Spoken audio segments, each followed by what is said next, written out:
Welcome back to more Warhammer lore. In today's video we will be once again delving into the lore of the vampires. This time, however, we'll be focusing on the Blood Dragon vampiric line. Probably my favorite of the bloodlines for good reason. As always, I will be pulling the information for this video from the latest army books as well as the Warhammer fantasy novels. Similar to the previous Bloodline videos, we will also unfortunately be retreading some ground with the founding of the Bloodline, but it does splinter off after that. This video will be focused mainly on the history of the Blood Dragon Bloodline, the current, somewhat, societal structure, and the strengths and weaknesses of the individuals in said Bloodline. So without further ado, let's get into the lore proper, starting with the founding of the Bloodline by the Blade Immortal, the Scourge of Greenskins, the Dragon Slayer, Abhorash the Wanderer. And yes, the word blood will be mentioned often and repeatedly throughout this video, so I hope you guys are okay with that. So to start off, we venture back into ancient Nehekara, into the land of Lamia, ruled by the first vampire, Neferata, the Blood Queen. Abhorash, in life, was the captain of the Royal Guard, and some might say the best swordman in the country. He was a veteran of war and strove to perfect his martial prowess to the utmost degree, practicing daily and training his troops rigorously into a fighting force to be reckoned with across all of Nehekara. The captain of the guard took his duties very seriously and valued his honor and vows to protect those of his city above all else. In this, Abhorash was unique amongst the vampires, for Neferata knew that he would not betray his honor and become her undead protector willingly. The Blood Queen needed a general, a bodyguard, and a leader, and the guard captain was really her only candidate. So, she tricked Abhorash into becoming one of the Arisen by slipping her blood into his wine and performing the blood kiss without his wish. Of all the progenitor vampires, Abhorash was the only one who seemed to retain some of his virtues that he had in life. This does not happen very often in the lore whatsoever. There are a handful of vampires that I've ever read about that have actually retained some semblance of their humanity after they turned. Now, as I said, it is highly unusual. Usually what happens is their moral code and values are literally twisted on their heads, and they become something much, much worse than they were before after they undergo the change, with the loss of what I'm assuming is their immortal soul. Somehow, whether it be through the constant drilling and unflinching code he lived by his entire life, perhaps simply out of practice, Abhorash was completely disgusted with what he had become, but his warrior pride kept him from killing himself. He was even more horrified when he began craving blood of the living. Much to the amusement of all the other vampires, Abhorash completely refused to drink blood from the living and separated himself from the others of his kind. His abstinence, however, was very short-lived, as the thirst eventually became so great that the vampire snapped and gorged himself amongst the denizens of the city of Lamia. When he awoke from his gluttonous stupor, the man that had been Abhorash was pretty much gone, and the Lord of Blood was born. He knew that he had damned his soul for all eternity and sullied his vows of protection. For this he became repentant and decided that if he had to feed, he would only feed on the strong and the guilty, choosing to slate his thirst on convicts and warriors bested in combat. It should also be noted that Abhorash began to see humans as less than himself in this aspect, as he began testing himself and experiencing the power that he now possessed in his own life, and humans became just a sideshow. They weren't really worthy of his time anymore. They were a means to an end, essentially. Now, he did not wantonly slaughter people, as many of his kind did, but at the same time, he did not look at them with the same eye he had in life. He did not value their lives in the same way at all. Now, it was also during this time that he actually began to found what would become the Blood Dragon Bloodline. He started turning key individuals in Lamia, those whose skills he valued as warriors, and the elite to aid him in the protection and defense of the city, and Neferata, his queen, who he still, for now, felt bound to. He sired very few. He was very selective. Chief amongst them was Wallach and Luther Harkon, cousins, and yes, you heard me right, Luther. His original name was Luther. You all might know him as Luther Harkon, the head of the zombie pirates. These are two very, very famous vampires in their own right. In fact, there are many infamous blood dragons, I would call them, though they would yet to be known under this title. Abhorash made it known to all those he sired that they were getting into a long deal, so to say, so as not to trick them as he had been. He wanted everyone to know what was happening to them if they were turned. He gave them a choice. And he laid down the ground rules for his Get's existence. All under his tutelage would be trained in the art of war by Abhorash himself. This was the draw to many of these powerful warriors. He basically told them that he would take them under his wing and teach them to be as himself, who he was the penultimate warrior at this point in time. Now, they were forbidden from feeding on the weak, and they were to embrace the virtues of a knight, essentially. In this way, Abhorash essentially founded the very first knightly order, long before the idea of Bretonnia ever existed. And they were vampires, ironically.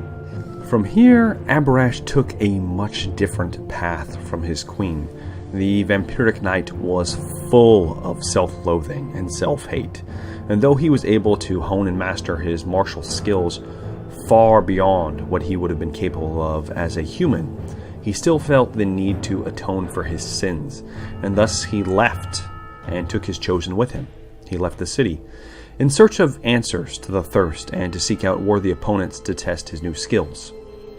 No one knows where he went originally, though it could not have been very far, for after about 100 years or so, Lamia would be sieged by Al-Khadizar and the rival priest kings of Nehekhara, in an attempt to cleanse their land of this vampiric taint.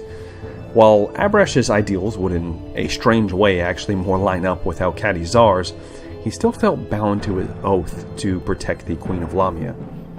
And so he returned and made it into the city just as Al-Khadizar had breached the gates.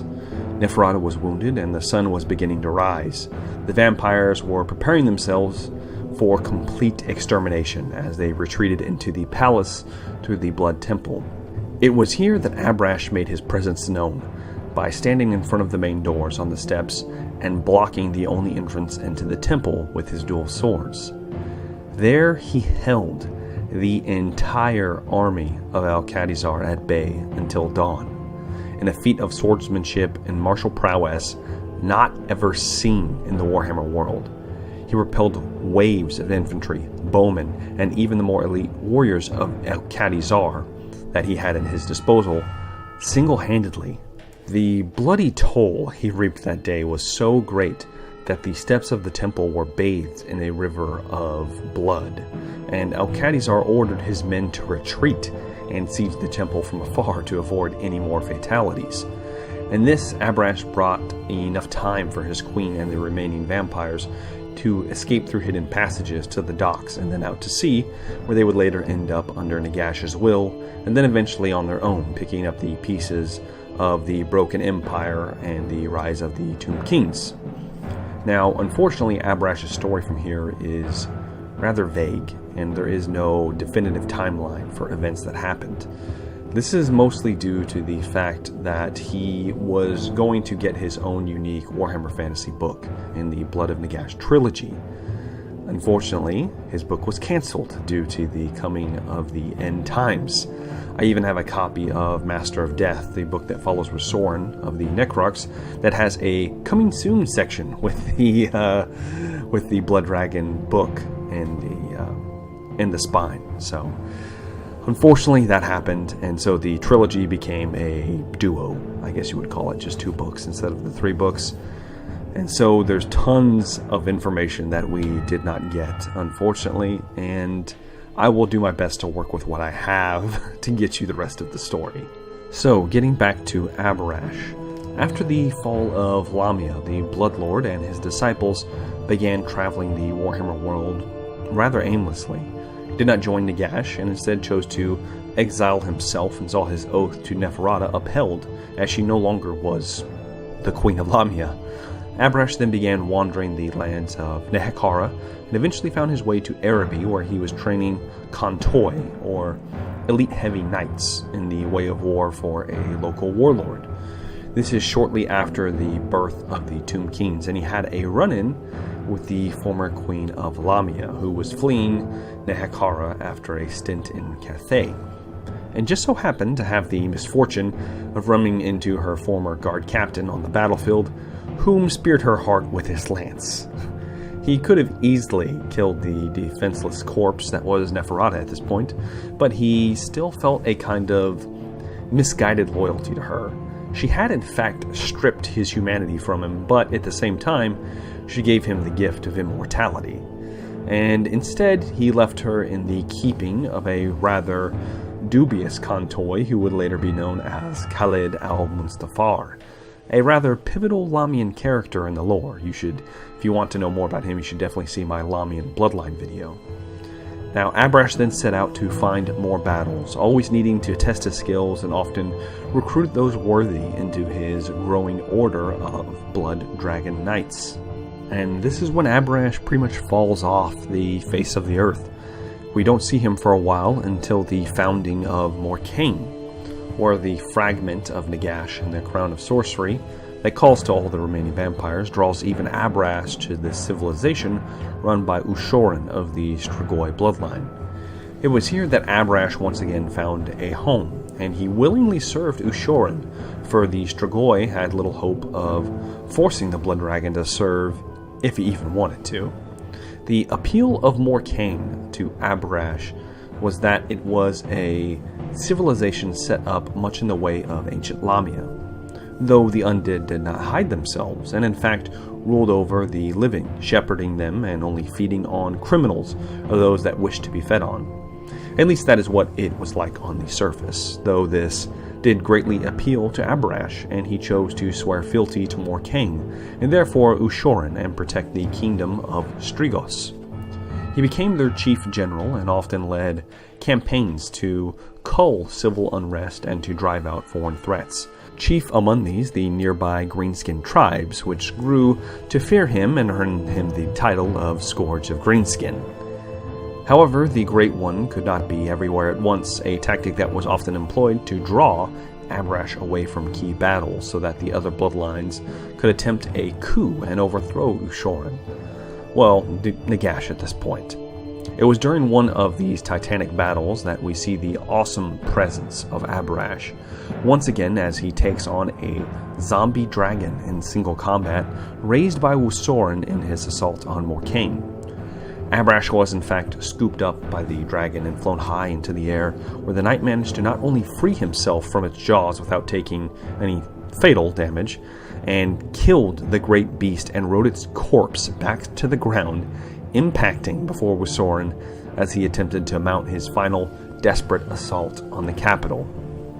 What makes this even more impressive is that at this time Abhorash is not yet the blood dragon he would become, and so when he slew this dragon, it was all just his own raw strength and skill on display. He is the most fearsome opponent anybody has come across so far in the Warhammer world. Now, you might be able to argue that maybe there are a few others that might give him a run for his money, but in my book, Abhorash is probably, if not the one of the most powerful beings in the Warhammer world. But, of course, all good things must come to an end, and Morcaine would eventually fall to the Green Tide. It is not exactly known where Abhorash was during this incident, but regardless, he once again took up the mantle of Wanderer and began scouring the world for worthy opponents and monsters to test himself against.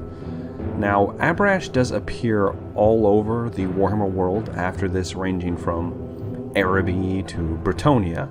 It is said that he had a run-in with Gilles de Breton, the knight who would later found Bretonnia, and made a pact with him to come to his aid in a time of need.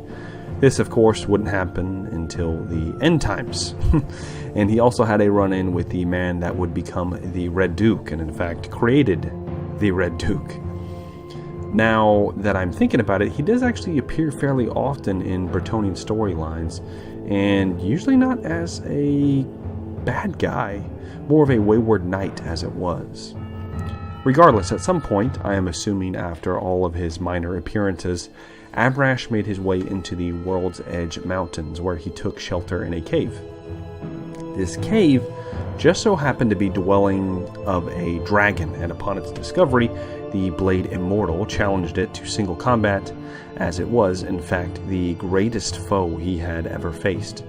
After a brutal battle where the knight nearly lost his life several times over, he managed to slice a deep cut into the dragon's neck, killing it.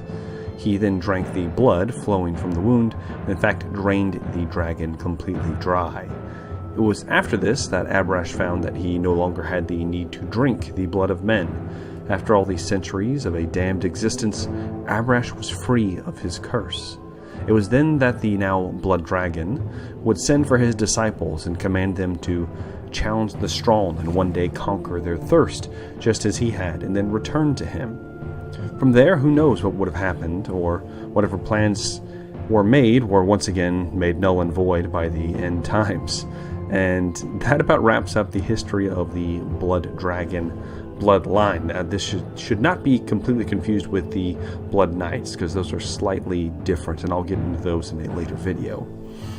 Now, shortly after Abhorash is summons, Wallach Harkon actually visited the Empire in one of Abhorash's first gets, and he led a one-man assault on the Knightly Order of Blood Keep and turned them into what we know now as the Blood Dragon Vampire Knights that we mostly get from the tabletop. Now, there are several other iterations of the Blood Knights, and they're not always necessarily blood dragons. So there is an important distinction to make there. They're not always necessarily of the Blood Dragon Bloodline. The Blood Knights are kind of like a just a rank. I would kind of put that as, because there are the Knights of Tempelhof, the Tempelhof Blood Knights. I don't remember their exact name, but they are not actually blood dragons. They are von Karstein bloodline, if I remember correctly. Feel free to correct me on that if I'm wrong, but I'm pretty sure I'm right on that note. And with that, we shall get into the strengths and weaknesses of the blood dragons. From a weakness standpoint, they have all the usual afflictions of their kind.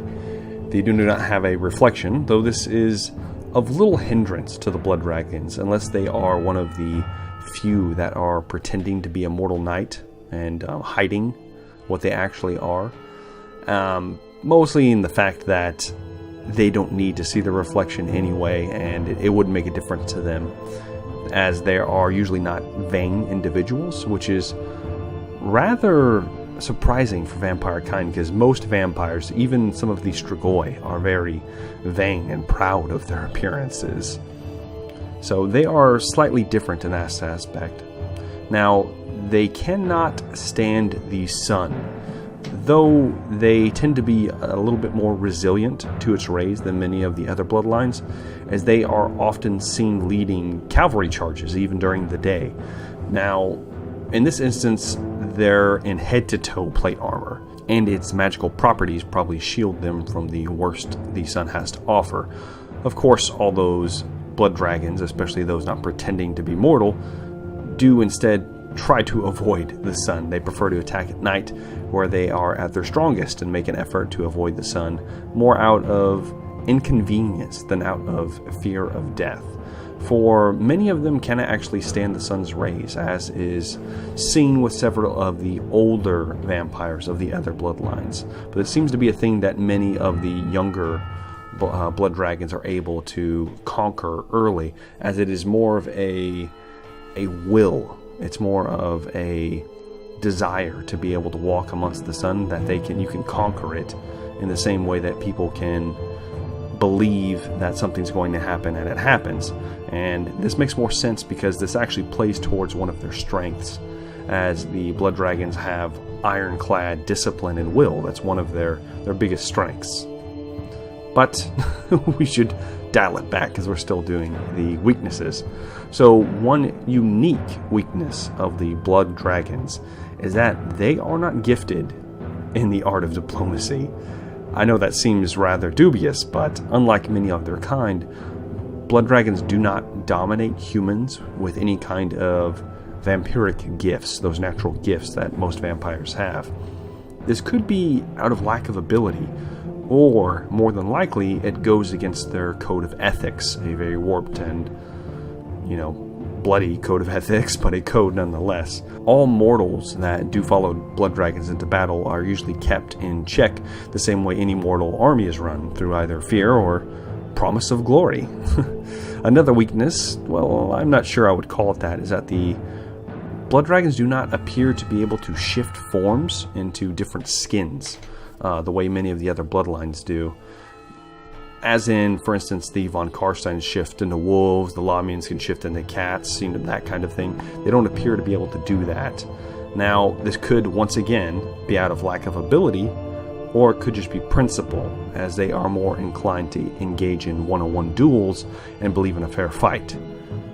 Well, as a fair fight can be with, an inhuman monster that has increased speed, strength, reflexes, and capable of taking mortal wounds without actually dying, can actually be fair. Now, as far as strengths are concerned, there are many.